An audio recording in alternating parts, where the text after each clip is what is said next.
guys, welcome to my channel. My name is ReadingBear and I hope you are ready for some more stories. And today, we'll take a look at some new IDontWorkHereLady content. If you enjoyed my content, please don't forget to subscribe to my channel and post some bear emojis in the comment. And now, let's dive right into the stories. The first story is titled, "You Don't Work Here Anymore. Go Away." A bit of backstory. I used to be in the US Army. I got a medical discharge/retirement. Before that, I had some issues with my supervisors. I was diagnosed with PTSD among some other things and couldn't keep my crap straight. The closer I got to my discharge date, the worse it got. Well, during this time, a new sergeant, now DB for douchebag, transferred in and was put in charge of me, as well as others. He didn't know me, just that I was a lazy soldier and he couldn't wait for me to be gone. Also, some months earlier, I had gotten into a fight with MP because of a breakdown. I later received reprimand right before I left and was demoted. The story: I had just gotten my retiree card a few days ago, and I wanted to talk to my old platoon sergeant, PSG for short, to talk. So I called him up. It being working hours, he was in the motor pool. That's where we worked. Me: "Hey PSG, I have some news and want to talk for a minute now that I'm settling into civilian life." PSG: "Yeah, sure. Head over to the motor pool and head into my office." Me: "Okay, be there in 5. I head on over to the motor pool and park in the ever-so-familiar parking lot. I start to head on over, passing all the trucks and saying hi to old co-workers. At this point, DB comes running over the lot screaming at me. "DB, what are you doing here? You can't be here. This is for personnel only." Me: "I'm only visiting for a short minute. I got permission from PSG. I must point out that I still technically had a secret clearance, not that I ever learned anything secret." DB: "Claire's fine, but I will escort you there." Eventually, I meet the PSG, and we talk in the staff room, and I let loose some things and apologize about others. Then I took something out to show. Remember I said I had gotten my retiree card a few days ago? Well, when I pull it out, it showed my old rank on it. And considering I never saw the pay decrease in the single paycheck I got, we think that my disciplinary forms were never filed or something. My face was bright as I was showing them that. Meanwhile, DB in the corner was glowering at me. The next story is titled, "You've Had a 50/50 Chance."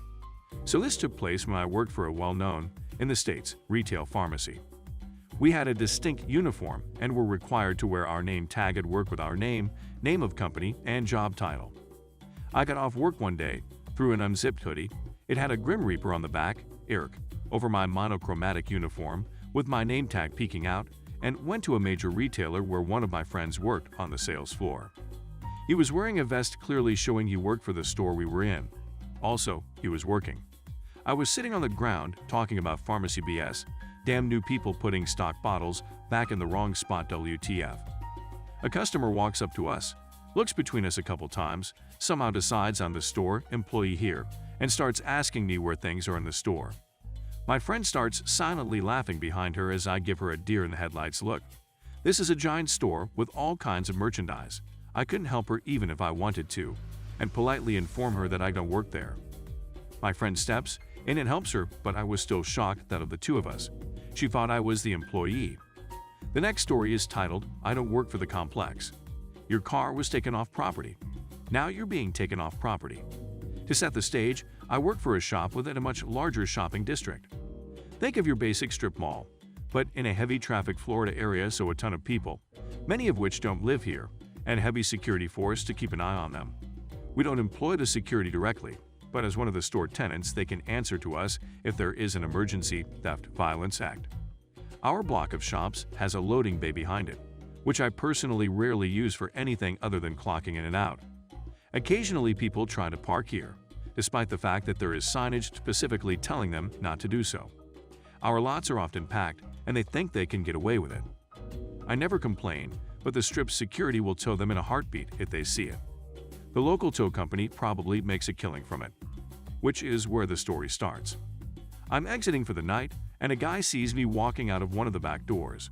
We'll call him entitled local. L: "Hey, where the duck is my car?" Me: "If you can't find your car, security can check the lot for you." L: "No, I parked it here, man. Where the duck is it?" Me: "If you parked it here, security might have towed it." L. You towed my car. Me? No, but security might have. L. Don't pull that crap, I know you work here. I want to talk to a manager. Me. I'm the manager on duty at my store, but I do not work for the district. If you want, I can. L. I've been coming here for years, and they've never touched my car.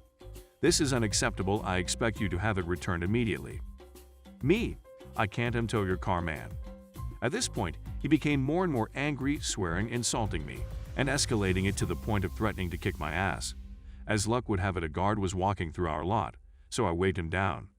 L begins to smile, thinking he's finally escalated the problem to somebody else who can return his vehicle.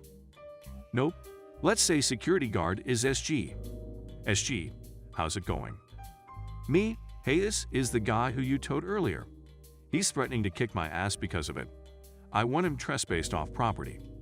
Fun fact, the strip is all under a single address, with the individual shops being like apartment numbers. So if you get trespassed off from any individual shop, that means you aren't permitted on the property at all. End of the day, idiot is taken off property by a handful of security guards as he swears and spits. Not only did we do nothing about his car being towed, he was permanently banned from returning. The next story is titled, If You Look at Products or Even Exist, That Means You Work Here. I was at Mart Wow looking for a specific item, grain-free wet dog food, as it was being fed to a blue-tongued skink. Mind you, I'm wearing a sweatshirt and jeans, nothing remotely close to uniform. As I'm looking for something specific, I have a package in my hand, and I am reading the ingredients on the back to make sure it is indeed grain-free and safe for skink to eat. A woman approaches me and asks where something is. Obligatory, oh, I don't know, I don't work here. This woman, with her full audacity and complete sass. While you were looking at the stuff like that, I thought you worked here. I looked at her and said, isn't that what customers do? Look at stuff before they buy them. That's kind of what shopping is. She called me disrespectful and walked away. The next story is titled, I got expelled from the university I don't go to. Let's clear some things up. I constantly get lost. Without Google Maps, I would probably be wandering somewhere around my street for ages, stranded from home. There was a sign with the logo of the restaurant I wanted to go to and a door next to it. I didn't notice that the sign was pointing to a gate to go around the block, not inside. I walked in and noticed that it doesn't look right, but continued to walk ahead, looking for pointers. It's quite cold, so obviously, I was wearing a heavy winter jacket. I turned the corner and saw a group of people standing around this old guy. I understood by that point I'm completely lost and wanted to turn back. Unfortunately, the old guy noticed me. He yelled at me that I'm late again to his class and I'm wearing a jacket. I tried to tell him that I'm not his student, but he cut me off. Who do you think you are? He yelled, his face getting red from anger. I told you repeatedly to leave your jacket in the cloakroom. And you're again this week late. I tried to explain myself again, but he waved me off to be quiet.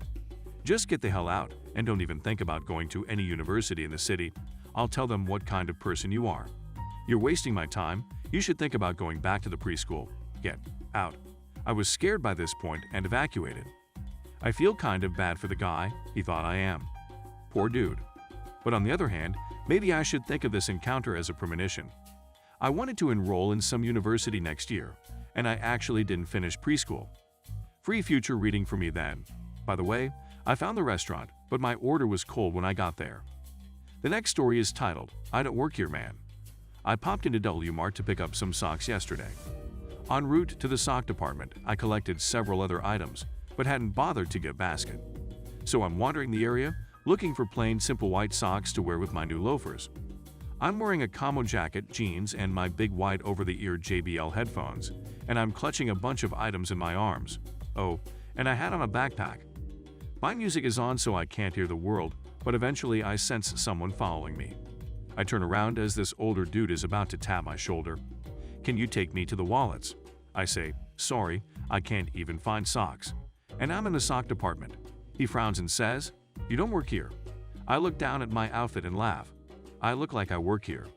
He says, well, you were walking around, so I thought you worked here. Then he went away before I could say, you are also walking around, sir. Oh well. The next story is titled, I'm Not Your Drug Dealer. In the early 00s, I had my first apartment above a pizza place and right next to a bar. Because it was downtown, the apartment's part of the building was actually a security building where you had to buzz, to get up if you didn't live there. This was great, at first, because we didn't have random drunk people wandering the halls, etc. But after about a year, some new people moved in across the hall. They started getting guests at all hours of the day and night, and these guests would press whatever button they felt like, or possibly all of them, to get let up instead of buzzing the apartment they actually wanted. We knew it was the apartment across the hall, because when we tell them they had the wrong apartment and not buzz them in, we'd hear footsteps tromping past our door a few minutes later. So they either picked the right button the second time, or one of the other neighbors would blindly let them in. One night, about 3 a.m., we get a buzz, at least the second one that night, and I was fed up. I picked up the receiver and screamed into it, "Do you know what the F time it is?" There was a very sheepish "sorry" and a guy explaining that he's looking for name of neighbor. I calmed down a little and told him he had the wrong apartment and hung up. There were fewer buzzes after that, and things were okay for a while until one day we hear big boots storming up the stairs, a bang, and a big booming voice, probably with a loudspeaker, saying everyone on the ground. We stayed super quiet in our apartment until everything was over.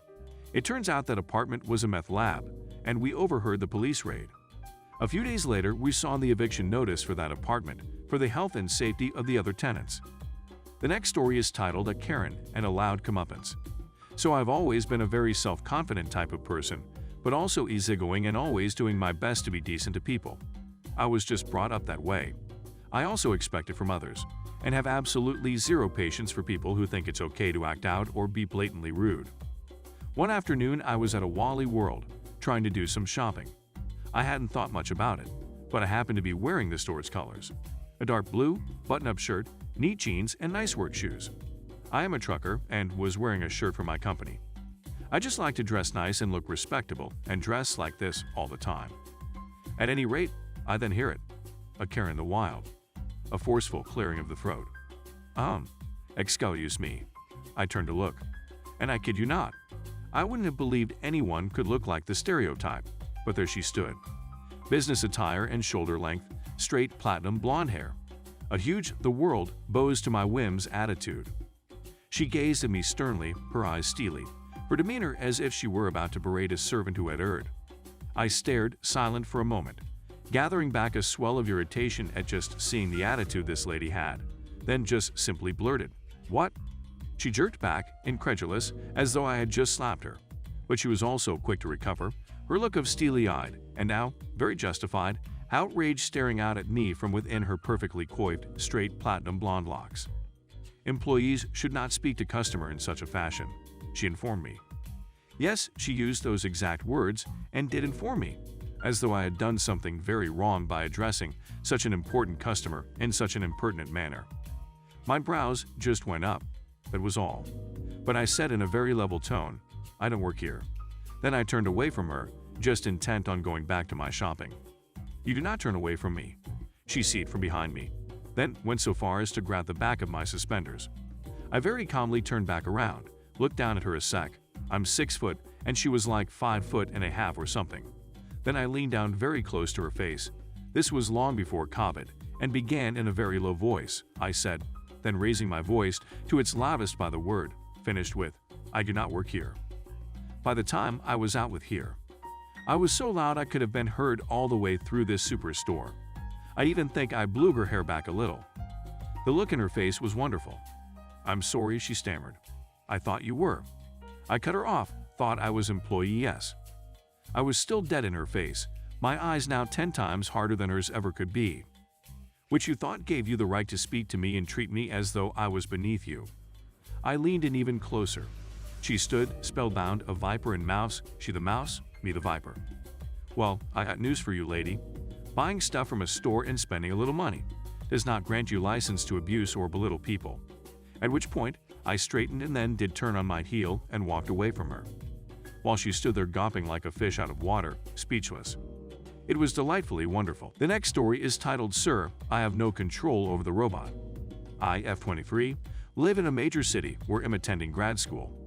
This is definitely more common where I'm from, another major city, but it's new to my city. Robot-made coffee. It's fun to watch, much cheaper than other artistical coffee shops, and over just cool. I was out shopping and decided to stop by the shop that the robot coffee. I had only been once before. I ordered from the iPad, and after I had checked out, it said there would be a 20-minute wait, which was weird because that didn't happen last time, but I guess a lot of tourists were in the area today. I walked around the store a bit, trying to waste time, and then came back to the waiting area to watch the robot. A guy who had a stroller came up to me and started complaining about how my robot was being too slow. I had shopping bags from other stores, was wearing AirPods, and was on my phone. He then asked me how many people were ahead of him, like I had knowledge of that. I said when I ordered that the iPad told me there were 5 people ahead of me. He then drilled me about how he had been waiting for 10 minutes and he shouldn't have to wait as long because he has kids, and that I should move his order up in the queue. I said I didn't have control of that, and he started rambling about how badly workers act nowadays and that they don't know customer service, they're hiring anyone off the streets these days, etc. I saw him leave the door in a huff, and literally 2 minutes later, his drink was done, and it probably sat there for hours. The next story is titled Woman in Barnes and Noble Mistakes Me for an Employee, and we both have a good laugh about it. Back in December of 2019, my father picked me up from work and took me to the mall so we could meet up with my mother, my sister, and her friend. This mall had a Barnes & Noble in it. I love Barnes & Noble, so I decided to look around and see if there was anything cool there. I was wearing my work uniform at the time since I had just gotten off work, and Dad took me straight to the mall. As I was just standing around, a 30-something-year-old woman came up to me and asked, "Excuse me, do you know if you have such and such book?" I was perplexed. Then it dawned on me. I was wearing my work uniform, name tag, and everything. I simply told her, "Ma'am, I don't work here." After that misunderstanding was cleared up, we had a good laugh about it, and she apologized for the misunderstanding, to which I told her that there was really no reason to apologize. It will be 2 years since that happened in December, and it's still one of my favorite stories to tell when I'm at a family gathering. The next story is titled, You're One of Them Immigrants. Quick one here. Just heard this from my wife, who just got back home from a popular hardware store, which rhymes with Dome Repo. Also, quick background. My wife is a NZ expat with a fairly strong Maori bloodline. To the casual Texan, she might look like she's from south of the border. Hearing her speak, the average person might think she had an Australian or, worst case, a British English accent. Being from NZ, she has zero inhibitions around using colorful language as need be. Scene: my wife is loading 4 bags of mulch onto a cart. An entitled woman suddenly appears. "I need you to load some of those onto my cart." Wife: "I don't work here." You: "I don't care. You people do this all the time." Wife: "What people?" You: "Immigrants." Wife: "Duck off." You, reeling and gasping: "I could have you fired." My wife didn't stick around. She headed off with her trolley of mulch, paid, and headed home. No dramas. The next story is titled, I Don't Work Here, Dude. Bit of a gender-swapped twist to this subreddit. Hope it peaceful works here. I was at PetSmart in the little room with the cats, sitting down and petting a friendly white and gray one. Upon leaving the room, a man approached me and asked, "Hey, you work here, right?" I said no, and it was odd cause I wasn't wearing anything similar to the uniform. My shirt was green. He thought I worked there cause I was in the room with the cats, unaware that anyone was allowed to go in and pet them. I told him that, and he apologized and we parted ways. Was a bit odd, but not an unpleasant interaction. The next story is titled, I Saw Someone Get Confused for a Maintenance Person. So believe it or not, this happened at the same place where I was confused for being Mr. Brown, the same football stadium in the same school district. Anyways, me and my mom were sitting not even 5 feet away from this conversation we overheard. "Hey, are you maintenance?" "No, I'm a band booster." "Oh, my bad, sorry." For some context, the person who got confused for maintenance was one of those people that worked those blue-collar industry guys. He was wearing a pair of tan-colored overalls with boots and a highlighter green undershirt, while an actual maintenance person would have been wearing a janitor-like outfit. But janitors were rarely seen at most football/sports games. Even so, that silently confused me and likely my mom when I overheard it. Me and my mom just gave each other a look before watching the rest of the high school football game. I guess being a band booster at your team's home stadium just gets you confused for being someone else. If you enjoyed the video, please subscribe to the channel and post some bear emojis in the comments.